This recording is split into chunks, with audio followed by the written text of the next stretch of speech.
Hi guys, sorry to interrupt your viewing, but please subscribe to the channel and like this video. Thank you. Imagine facing a medical emergency, only to have your parents refuse to help, then watching them turn around and buy your sibling a vacation home. That's exactly what happened to me. But the real twist? What they came back asking for after all of that. It all started with a dull, nagging pain in my stomach. At first, I brushed it off, figuring it was stress from work or something I ate that didn't agree with me. I told myself it would pass. But over the next few days, the discomfort turned into sharp, stabbing pains that left me doubled over. One night, it got so bad I couldn't stand upright. I knew I couldn't ignore it anymore. I drove myself to the emergency room, every bump in the road sending fresh waves of agony through my body. By the time I got there, I was sweating and barely coherent. The nurses rushed me into triage, and before I knew it, I was being poked, prodded, and hooked up to machines. The doctor came in with a grim expression after the tests. "We need to operate immediately," he said. "Your appendix is severely inflamed, and if it ruptures, it could be life-threatening." The word life-threatening hit me like a ton of bricks. I nodded numbly, signing the consent forms they shoved in front of me, and they whisked me away to prep for surgery. When I woke up, the pain was dull, but manageable, a far cry from the agony I'd felt before. The doctor stopped by to explain that the surgery had gone well, but the real blow came when he mentioned the cost. "Your insurance covers part of it," he said, "but you'll still be responsible for the deductible and other fees. It's going to be a significant amount." I felt a knot form in my stomach. I wasn't exactly swimming in savings, and the idea of taking on more debt was overwhelming. As I lay in the hospital bed, groggy and anxious, I thought about the one resource I'd always believed I could count on: my parents. They'd always preached the importance of family, how we should support one another no matter what. So, despite my hesitations, I picked up my phone and called my mom. "Hey, Mom," I said, my voice weak. "I'm in the hospital.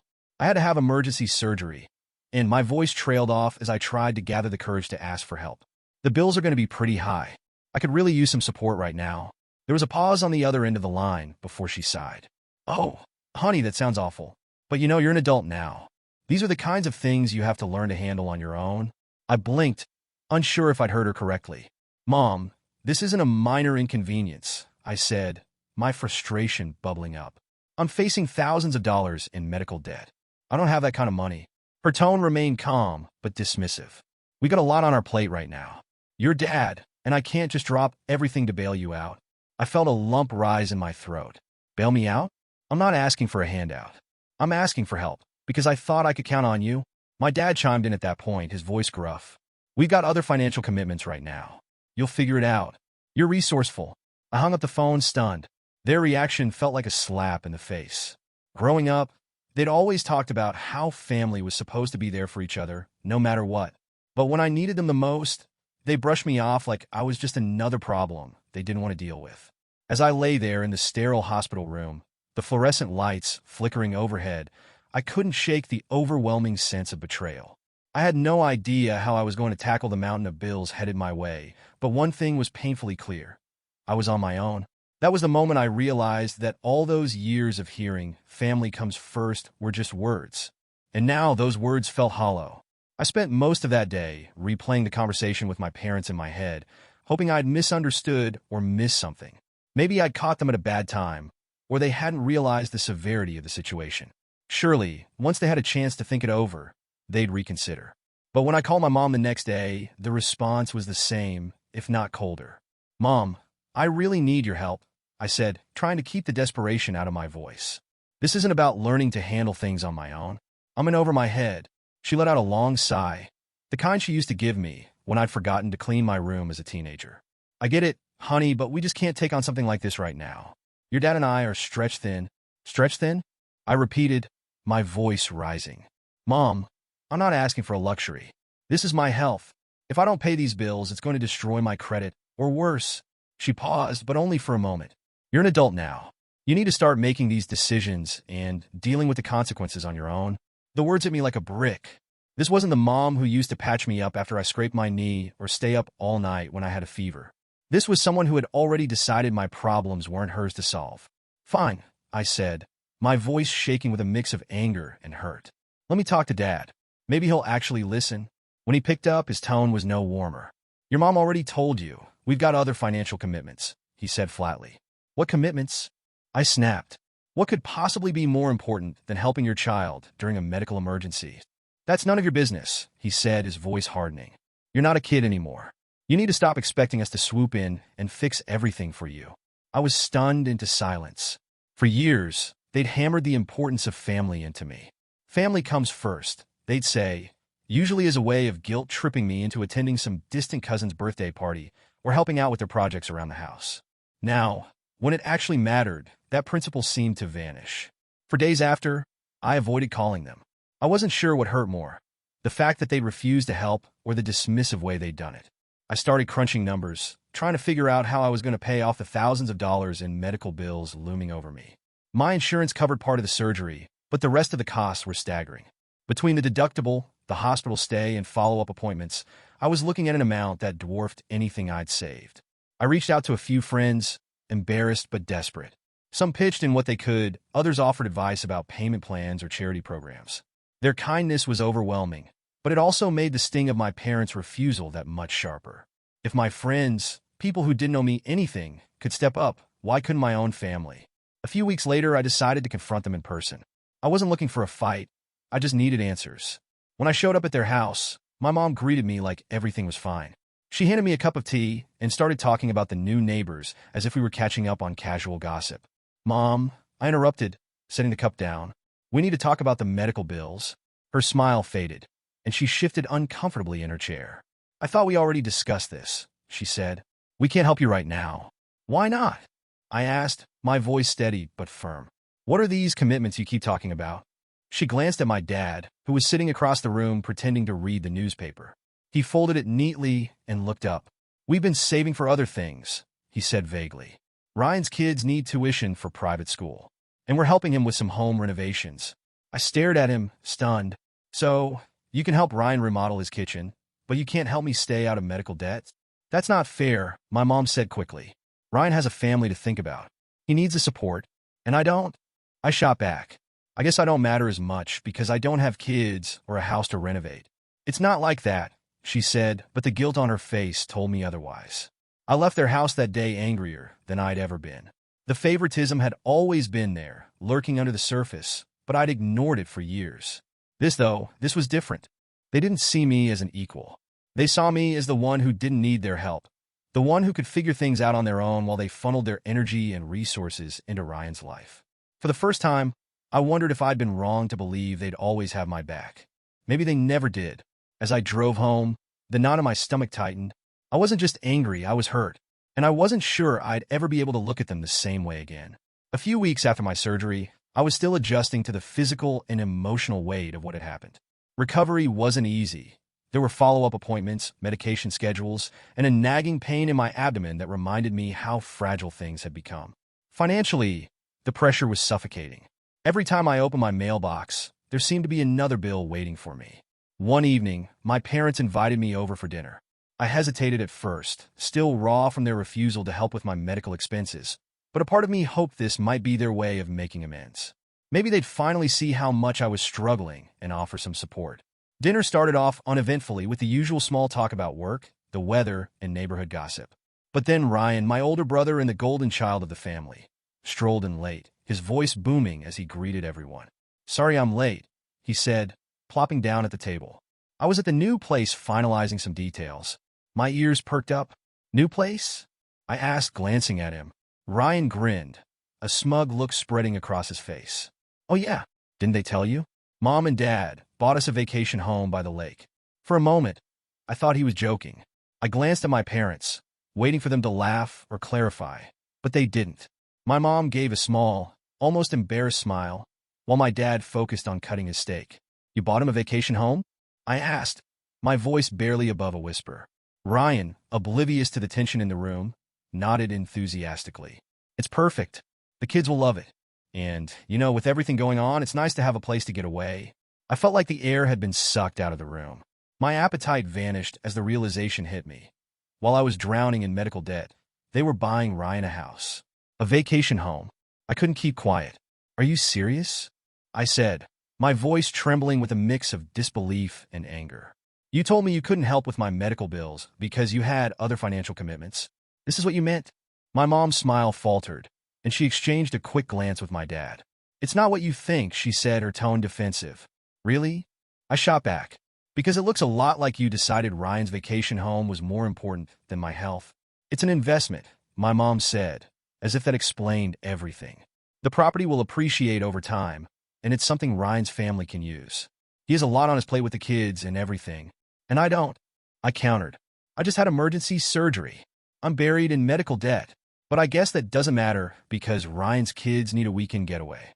Ryan, clearly uncomfortable, tried to change the subject. "Look, I didn't ask them to do this. They offered. Don't make it a big deal." "Not a big deal?" I repeated, glaring at him. "Do you have any idea what I'm dealing with right now? I'm one bill away from financial ruin, and you're out here picking paint colors for a lake house." "That's enough," my dad said, his voice firm. "We're not going to sit here and argue about this. We made a decision, and that's that." "But it's not fair," I said, my voice breaking. "You've always favored Ryan, but this is on another level." My mom looked hurt, but she didn't deny it. "It's not favoritism," she insisted. "It's just, Ryan has a family to think about. He needs stability, and I don't deserve stability." I asked, tears stinging my eyes. "I needed you, and you turned your back on me. How is that not favoritism?" The rest of the dinner was unbearably awkward. I barely touched my food, and as soon as the plates were cleared, I made an excuse to leave. On the drive home, I replayed the conversation in my head, each word cutting deeper than the last. This wasn't just about the vacation home. It was about a pattern that had been there my whole life. Ryan was always the one they invested in, the one they praised, the one they bent over backward to support. I'd always been the afterthought, the one expected to fend for myself. But this time, it wasn't just unfair. It was cruel. They'd chosen to prioritize luxury for Ryan over a literal life-or-death situation for me. As I pulled into my driveway, the anger gave way to a deep, aching sadness. I'd always believed that, no matter what, my parents had my back. But now I wasn't so sure. And the worst part? I didn't know if I'd ever be able to forgive them. After that disastrous dinner, I couldn't keep pretending everything was fine. The favoritism I'd tried to ignore for years was now impossible to overlook. It wasn't just a vacation home. It was a lifetime of being treated as less important than Ryan. The memories started flooding back. The way they'd paid for his college tuition while I worked 2 jobs to cover mine. The way they threw him a lavish wedding while I eloped at City Hall because I couldn't afford anything else. And the countless times they helped him financially while offering me nothing but empty platitudes about independence. The night after the dinner, I sat alone in my apartment, trying to process everything. The resentment I'd buried for so long started bubbling to the surface, no longer content to be ignored. For years, I'd told myself that my parents' choices weren't personal, that they loved us equally but just expressed it differently. But now, staring at a stack of unpaid medical bills while Ryan enjoyed his new vacation home, that illusion shattered. It wasn't just that they favored Ryan. It was that they expected me to accept it without question. And when I didn't, I was labeled ungrateful and dramatic. I decided I needed to say something. Ignoring the issue had only allowed it to fester, and I couldn't let it go unaddressed any longer. A few days later, I called my parents and asked to meet. When I arrived, the atmosphere was tense. My mom greeted me with a wary smile, while my dad barely looked up from the TV. "I wanted to talk about the other night," I began, keeping my tone as neutral as possible. My mom exchanged a quick glance with my dad before responding. "Honey, we understand you're upset, but—" "No," I interrupted, my voice steady but firm. "I don't think you do understand. Because if you did, you'd realize how much your actions have hurt me." My mom looked taken aback. "Hurt you? We've always done our best for you." I laughed bitterly. "Your best? You paid for Ryan's college, his wedding, his kids' tuition, and now a vacation home. Meanwhile, I'm drowning in medical debt, and you couldn't even lend me a dime." My dad finally looked up, his expression stern. "We've helped you when we could," he said. "But you've always been the independent one. You didn't need us like Ryan did." The words stung, not because they were true, but because of how little they acknowledged my struggles. "I didn't need you because I didn't think I could count on you," I said, my voice rising. "And now I see I was right. Every time Ryan needs something, you bend over backward to help him. But when I needed you the most, you turned your back on me." My mom sighed, her expression shifting to one of exasperation. "You're making this into a bigger deal than it is. We've always supported you in other ways." "Like what?" I demanded. "By telling me to handle things on my own while Ryan gets everything handed to him?" She frowned, clearly trying to come up with a response. Ryan has a family to think about, she said finally. It's not the same. That's your excuse for everything, I shot back. As if my struggles don't count because I don't have a spouse or kids. Do you even hear how ridiculous that sounds? The argument went in circles for what felt like an eternity. Every time I tried to explain how their actions had made me feel, they dismissed it, saying I was being ungrateful or too sensitive. At one point, my mom said, "We've done so much for you, and this is how you repay us? By accusing us of favoritism?" I couldn't believe what I was hearing. "You're not listening," I said, shaking my head. "This isn't about repayment. It's about fairness. And you've never treated us equally, no matter how much you deny it." My dad crossed his arms, his expression hardening. "You're blowing this out of proportion. Life isn't always fair, and you need to stop comparing yourself to Ryan." "I'm not comparing myself to Ryan," I snapped. "I'm asking for the bare minimum, to be treated like I matter." By the time I left their house, it was clear nothing I said had gotten through to them. They were too set in their ways, too entrenched in their belief that they'd done nothing wrong. The drive home was a blur, my mind racing with everything I hadn't said, everything I wished they'd understood. But no matter how much I replayed the conversation, the outcome was always the same. For the first time, I started to accept that my parents might never see things from my perspective. And as painful as that realization was, it also felt oddly freeing. If they weren't willing to change, then I needed to stop seeking their validation.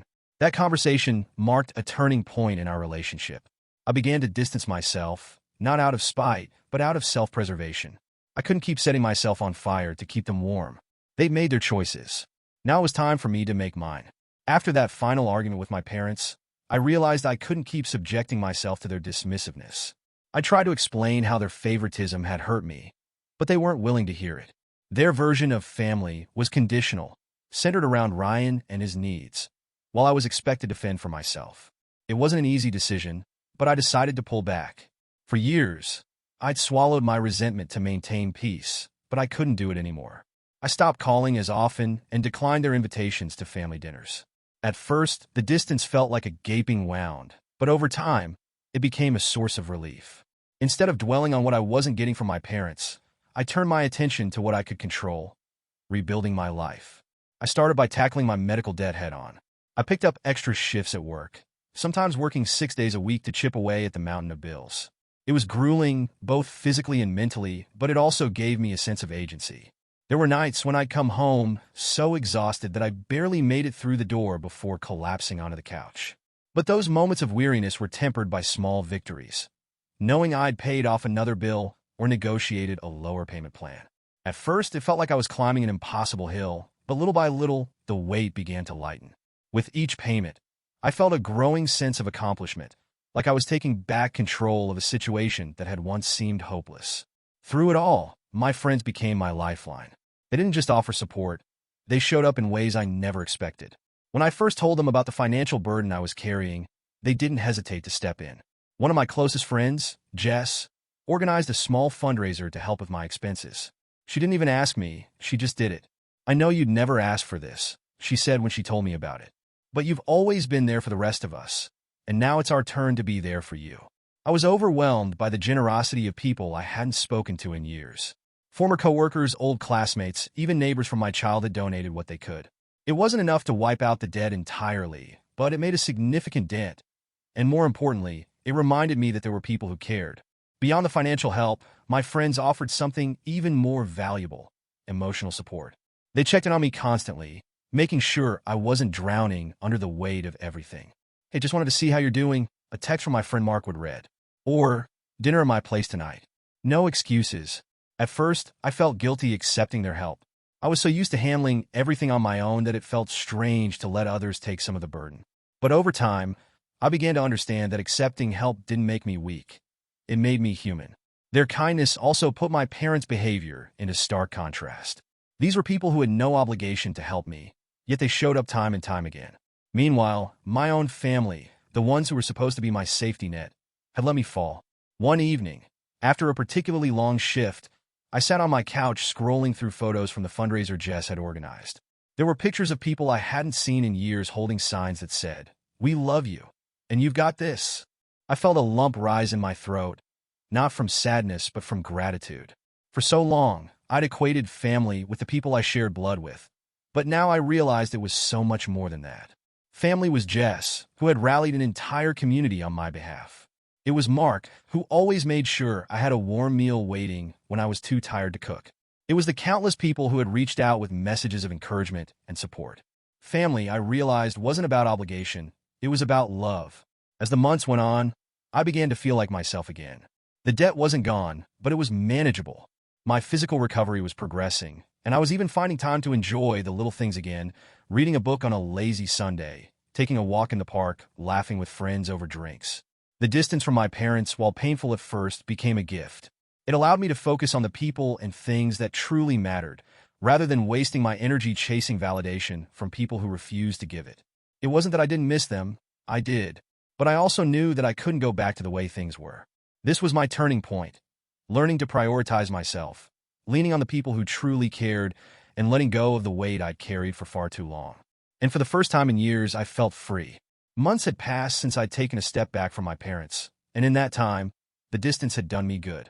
My focus had shifted entirely to rebuilding my life, and while it wasn't always easy, it felt rewarding in a way I hadn't expected.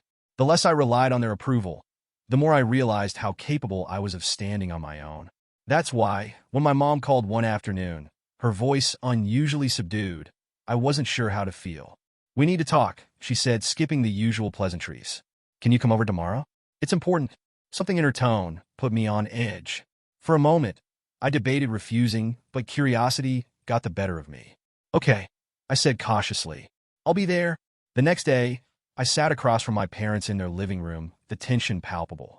My dad had a stack of papers on the coffee table in front of him, his expression grim. My mom kept fidgeting with her hands, her usual confidence replaced by something that looked suspiciously like nervousness. "So, what's going on?" I asked, breaking the silence. My mom exchanged a glance with my dad before speaking. "We're in trouble," she said, her voice trembling slightly. "Financial trouble." I raised an eyebrow, waiting for her to continue. "The vacation home," my dad cut in. "It hasn't worked out the way we planned. We thought it would be a good investment, but well, the market took a downer, and the upkeep costs have been higher than we anticipated." I couldn't hide the smirk that tugged at the corner of my mouth. The idea of their perfect investment backfiring was almost too poetic. But I kept my face neutral and nodded for them to go on. "We've had to dip into our savings to cover the costs," my mom said, her voice growing quieter. "And now we're struggling to keep up with everything. The mortgage, the bills, even basic expenses." I leaned back in my chair, crossing my arms. "That's unfortunate," I said, my tone flat. My mom winced, and my dad cleared his throat. "Look, we know things have been strained between us," he said, carefully avoiding eye contact. "But we're still family.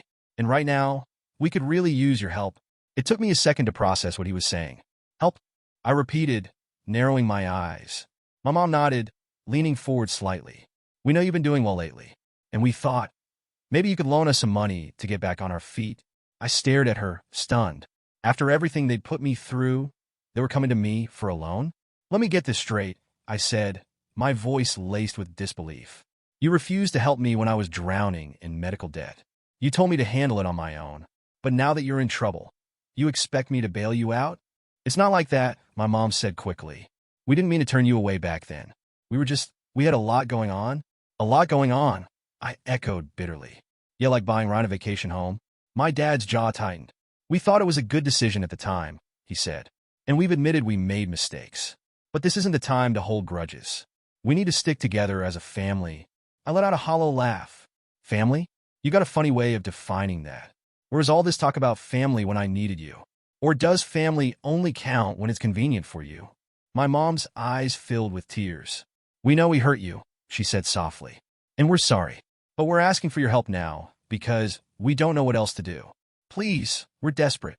For a moment, I felt a pang of sympathy. No matter how much they'd let me down, they were still my parents. And seeing them like this, vulnerable and defeated, wasn't easy. But then I thought about all the nights I'd spent worrying about how I was going to pay my bills. All the times I'd begged them for help only to be brushed off. They hadn't been there for me when it mattered. Why should I be there for them now? "I'll think about it," I said finally, standing up to leave. "But don't expect me to forget how you treated me. Actions have consequences, and you made your choices." The drive home was a blur. my mind racing with conflicting emotions. Part of me wanted to help them. It was the way I'd been raised, after all. But another part of me couldn't shake the bitterness of their hypocrisy. By the time I pulled into my driveway, one thing was clear. This wasn't going to be an easy decision. If I helped them, I'd be enabling the same behavior that had hurt me for so long. But if I didn't, I risked becoming the very thing I hated, someone who turned their back on family in their time of need. Either way, something was going to change. After leaving my parents' house, I couldn't stop replaying their request in my head. The audacity of it was almost laughable. After years of blatant favoritism and outright rejection when I needed them most, they had the nerve to come to me for help. The irony wasn't just bitter, it was practically poetic. For the first few days, I avoided thinking about it too deeply, letting my anger simmer just beneath the surface. Every time I tried to picture myself helping them, I was reminded of the cold dismissal I'd felt when I was lying in a hospital bed, desperate for support. "You're an adult now," my mom had said. The words still rang in my ears. But as much as I wanted to slam the door in their faces, another part of me couldn't help but feel conflicted. They were still my parents, after all, and despite everything, I knew they were genuinely struggling. I spent the next week trying to untangle my emotions. On one hand, I felt like saying no outright was the only way to make them understand the impact of their choices. For years, they'd made it clear that Ryan was their priority, leaving me to fend for myself. Helping them now would feel like validating all the ways they'd ignored me. On the other hand, I wrestled with the idea of taking the high road. I didn't want to become someone who let bitterness dictate my actions. If I refused, would I be any better than they were when they turned their backs on me? The more I thought about it, the more I realized this wasn't just about money. It was about boundaries, respect, and whether I could find a way to help without compromising the progress I'd made in reclaiming my own sense of self-worth. To clear my head, I decided to talk it over with some of the people I trusted most. Jess, my ever-pragmatic friend, didn't mince words. "Honestly, I wouldn't do it," she said bluntly over coffee. "They had a chance to show you they cared, and they blew it. Now, they're facing the consequences of their own decisions. That's not your responsibility." "I get that," I replied, swirling my coffee absent-mindedly. "But if I don't help them, am I just stooping to their level?" Jess shook her head. "It's not about stooping to their level. It's about protecting yourself. You've worked so hard to get where you are. Don't let them drag you back into their mess." Her words made sense, but they didn't erase the nagging guilt in the back of my mind. I also reached out to Claire, who always seemed to have a way of putting things into perspective. "What do you want to get out of this?" she asked during one of our phone calls. "What do you mean?" I asked. "I mean, if you decide to help them, what's your goal?" she said. "Are you hoping they'll finally see your worth? Or are you doing it because you genuinely want to help?" That question stopped me in my tracks. For so long, I'd craved their validation, hoping that one grand gesture might finally make them treat me as an equal. But now, I wasn't sure I even wanted their approval anymore. "I don't know," I admitted. "Maybe I just don't want to feel like I'm abandoning them." "There's a difference between setting boundaries and abandoning someone," Claire said gently. "Helping them doesn't have to mean giving them everything they're asking for. You can still set limits." After days of reflection, I finally sat down with a notebook and started making a list of pros and cons. It felt ridiculous at first, like something out of a self-help book, but it helped me organize my thoughts. On the pro side, I listed things like doing the right thing and avoiding regret. On the con side, the words enabling bad behavior and sacrificing my own peace stared back at me, bold and undeniable. By the time I finished, the cons outweighed the pros by a landslide. But there was one thought that kept me from making a final decision. If I said no, would I be able to live with myself? In the end, I decided I needed to talk to my parents again before making up my mind. I wanted to understand exactly what they were asking for. And more importantly, I needed to set some ground rules if I chose to help. When I called them to arrange a meeting, my mom sounded almost relieved. "Thank you for giving this some thought," she said. "We really appreciate it." I could hear the strain in her voice, but I forced myself to remain neutral. "I haven't decided anything yet," I said firmly. "But I think we need to have a clear discussion about what you're expecting and what I'm willing to do." The night before the meeting, I couldn't sleep. I kept going over all the things I wanted to say, trying to find the balance between standing my ground and showing compassion. By the time morning came, I felt both nervous and resolute. I didn't know what the outcome would be, but one thing was certain. I was going to make this decision on my terms. For the first time in my life, I wasn't seeking their approval. I was seeking clarity for myself. I knew before walking into the coffee shop to meet Ryan that the conversation wasn't going to go well.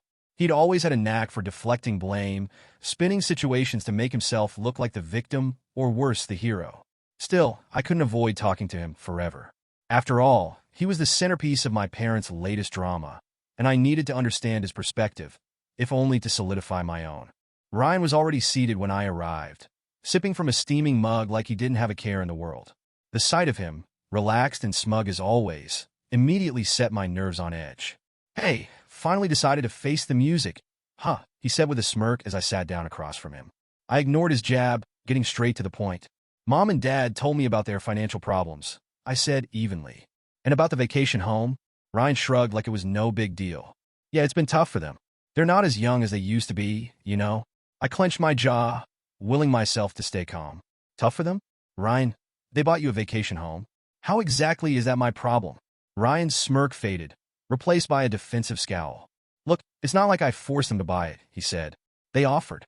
And besides, it's an investment for the whole family. You could use it too if you wanted." I let out a sharp laugh, shaking my head in disbelief. "Are you serious right now? I'm drowning in medical debt because they couldn't be bothered to help me. And you're out here acting like the vacation home is some kind of charity."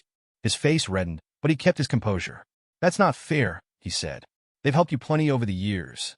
I leaned forward, my voice low but firm. "Name one time they helped me the way they've helped you. They paid for your college, your wedding, your kids' tuition, and now this house. Meanwhile, I've had to fight for every scrap on my own." Ryan's eyes narrowed. "You're making it sound like I didn't work hard for what I have," he said. "Just because Mom and Dad helped doesn't mean I didn't earn it." I shook my head, my frustration boiling over. "That's not the point, Ryan. The point is that they've always prioritized you. And now, after turning their backs on me when I needed them most, they have the audacity to ask me for help. And you think I owe them?" Ryan leaned back in his chair, crossing his arms. "They're our parents," he said, his tone dripping with condescension. "They gave us everything. The least we can do is give back when they're in trouble." "Owe them?" I shot back, my voice rising despite myself. "They've given you everything, Ryan. They've handed you opportunities on a silver platter while I've had to scrape by. If anyone owes them, it's you." For a moment, he looked genuinely taken aback. But then he scoffed, shaking his head like I was the unreasonable one. "You're being selfish," he said. "This isn't about keeping score. It's about family. You're acting like a spoiled brat who didn't get their way." That was it, the final straw. I stood up, leaning over the table as I glared at him. "You don't get to lecture me about family," I said, my voice cold and steady. "You've never had to worry about being left out in the cold. They've always had your back, no matter what. And now you expect me to clean up their mess because you're too entitled to take responsibility?" Ryan's jaw tightened, and for a moment, I thought he might finally understand where I was coming from. But then he shook his head again, his expression hardening. "You've got a chip on your shoulder. That's your problem," he said. "Mom and Dad did their best for both of us. If you can't see that, maybe you're the one who needs to grow up." I straightened up, grabbing my bag. "You're unbelievable," I said, turning to leave. "Enjoy your vacation home, Ryan. Let me know how that investment works out for you." As I walked out of the coffee shop, I felt a mix of anger and clarity. Ryan would never see things from my perspective, and I was done trying to make him. This confrontation hadn't given me the answers I was looking for, but it had solidified one thing. I wasn't responsible for cleaning up my parents' mess. They'd made their choices, and now they had to deal with the consequences. For the first time, I felt a strange sense of peace. I wasn't going to let guilt or obligation dictate my decisions anymore. This time, I was putting myself first. It was a quiet Sunday afternoon when I got the call. I almost didn't answer, seeing my mom's name flash on the screen. After everything that had happened, I wasn't sure I wanted to hear whatever new request or excuse they might have. But something made me pick up anyway. "Hi, sweetheart," my mom said, her voice softer than usual. "Hi," I replied, my tone neutral. There was a pause, the kind of silence that stretched too long to be comfortable. "Can you come over?" she asked finally. "Your dad and I want to talk to you." I debated saying no, but curiosity got the better of me. When I arrived at their house, the atmosphere felt different. My mom met me at the door, her usual air of confidence replaced with something quieter, almost hesitant. My dad was already sitting at the kitchen table, his hands clasped in front of him, staring down at the wood grain like it held the answers to all their problems. "Thanks for coming," my mom said, gesturing for me to sit. I sat down cautiously, unsure of what to expect. "So, what's this about?" My mom took a deep breath, her hands fidgeting in her lap. "We've been doing a lot of thinking," she began. about everything, the way we've treated you, the things we've said, and we realized we owe you an apology. That caught me off guard. For a moment, I wasn't sure I'd heard her correctly. An apology? I echoed, my tone skeptical. She nodded, her eyes glistening with unshed tears. We didn't realize how much we were hurting you, she said. It's true, we've treated Ryan differently. We thought we were helping him because he has a family, but we didn't stop to think about how that might make you feel. And we were wrong. Her words hung in the air, and for the first time in years, I saw a crack in the facade they'd always worn so tightly. My dad cleared his throat, his voice unusually soft when he spoke. We never meant to make you feel like you didn't matter, he said. We were so focused on helping Ryan that we didn't see what we were doing to you. And we're sorry. I wanted to feel vindicated, to let their apology wash away the years of resentment I'd carried. But instead, I felt a mix of emotions I couldn't quite untangle. Relief, anger, sadness, they all swirled together, making it hard to know how to respond. You really hurt me, I said finally, my voice trembling. For years, I felt like I was never enough for you. Like no matter what I did, Ryan would always come first. And when I needed you the most, you weren't there. My mom's tears spilled over, and she reached for my hand. I know, she said, and I hate that we made you feel that way. If we could go back and do things differently, we would. Their acknowledgement meant something. It didn't erase the past, but it was the first time they'd taken responsibility for their actions instead of brushing my feelings aside. I appreciate you saying that, I said, my voice steady but firm. But you have to understand, I can't just forget everything that's happened. Rebuilding this relationship is going to take time. My dad nodded, his expression solemn. We understand, he said. We just hope you'll give us a chance to make it right. I took a deep breath, letting the weight of their words settle. I'm willing to try, I said finally. But it has to be different this time. I need to know that you're going to treat me like I matter, not just as an afterthought. We will, my mom promised, her voice breaking. We'll do better. As I left their house that day, I felt lighter than I had in months. Their apology didn't undo the pain they'd caused, but it was a step, a small but meaningful step toward healing. For the first time in a long time, I felt like maybe there was hope for us after all. After my parents' apology, I spent days wrestling with what to do next. Their words had been heartfelt, and I could tell they genuinely wanted to make amends. But when it came to their financial troubles, I knew I couldn't be the solution. Helping them financially wasn't just about money. It was about boundaries. For years, they'd made choices that prioritized Ryan at my expense. Bailing them out now would only perpetuate the same dynamic. They needed to take responsibility for their decisions, and I needed to protect the progress I'd made in my own life. When I met with them again, I explained my decision carefully. I can't give you money, I said, my tone firm but compassionate. But I'm willing to help you figure out a plan. We sat at the dining room table for hours, going over their finances and exploring their options. I found a few local programs that could assist with debt management and connected them with a financial advisor I knew from work. At first, they were hesitant, pride still lingering in their voices, but eventually, they agreed to take the steps I suggested. I appreciate you helping us with this, my mom said quietly as I gathered my things to leave. Even after everything, you're still here. I nodded, a small smile tugging at the corners of my mouth. I'm here because I care, I said. But this is something you have to take responsibility for. I can't fix it for you. My dad, who'd been uncharacteristically quiet during the conversation, finally spoke. We'll make it work, he said. Thank you for giving us a chance to do better. It wasn't a perfect solution, but it felt right. For the first time, I was helping them on my terms, not out of guilt or obligation, but because I wanted to. As the holidays approached, I made a conscious decision to do something different. Instead of trying to fit into my family's traditions, I created my own. I invited Jess, Claire, and a handful of other friends over for a potluck-style dinner. The apartment was filled with the smell of roasted turkey and warm cider, and the sound of laughter echoed through the space as we exchanged stories and played board games late into the night. It wasn't a traditional holiday by any stretch, but it was exactly what I needed. Surrounded by people who genuinely cared about me, I felt a sense of belonging that I hadn't experienced in years. At one point, Jess raised her glass and said, "Here's to family, the kind we choose." Everyone cheered, and for the first time in a long time, I felt truly at peace. Looking back, I realized that moving forward didn't mean erasing the past. The hurt my parents had caused was real, and it had shaped me in ways I couldn't ignore. But it didn't have to define me. Moving forward meant focusing on what I could control, my choices, my boundaries, and the life I was building for myself. It meant finding a balance between acknowledging the pain and embracing the joy that still existed in the world. For years, I'd felt trapped by my family's expectations, weighed down by the belief that I had to keep chasing their approval. But now, I understood that my worth wasn't tied to their choices or opinions. This year, as I stood in my cozy apartment surrounded by laughter and warmth, I felt something I hadn't felt in a long time: freedom. Freedom to live life on my terms. Freedom to choose the people I called family. And freedom to let go of the anger that had once held me captive. It wasn't a perfect journey, but it was mine. And for the first time, that was enough.